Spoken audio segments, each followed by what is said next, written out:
Halo semuanya, perkenalkan nama saya Sefir Ahmad Hidayatullah. Saya dari kelas AK22A dan di sini saya akan membuat video mengenai hukum dan kekuasaan untuk memenuhi nilai ulangan tengah semester saya di mata kuliah Filsafat Hukum. Hukum dan kekuasaan merupakan dua hal yang berbeda namun saling mempengaruhi satu dan sama lain. Hukum adalah suatu sistem peraturan yang mengatur kehidupan manusia. Apabila dilanggar, maka akan diberikan sanksi bagi yang melanggarnya. Sedangkan kalau misalnya kekuasaan itu adalah kemampuan untuk seseorang atau suatu kelompok untuk mempengaruhi perilaku seseorang atau kelompok lain agar pihak tersebut bertindak sesuai dengan apa yang mereka inginkan.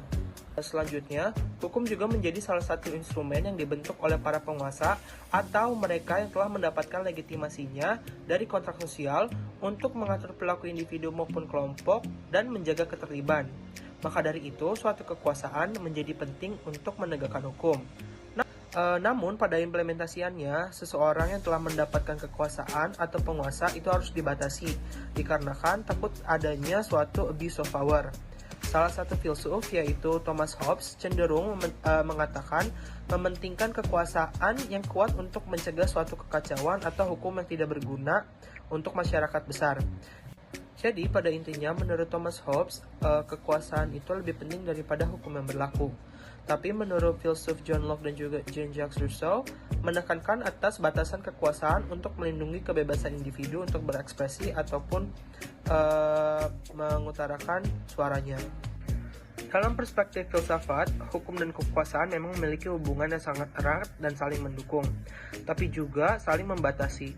Hukum yang memberikan legitimasi dan batasan bagi kekuasaan, sementara kekuasaan itu diperlukan untuk menegakkan dan melaksanakan hukum. Hukum dan kekuasaan dapat dianalogikan sebagai dua sisi mata uang yang tidak bisa dipisahkan, namun juga harus saling menjaga keseimbangannya. Kemudian dalam konteks sosiologi, hubungan kekuasaan dan hukum itu adalah suatu gejala masyarakat yang umum sifatnya.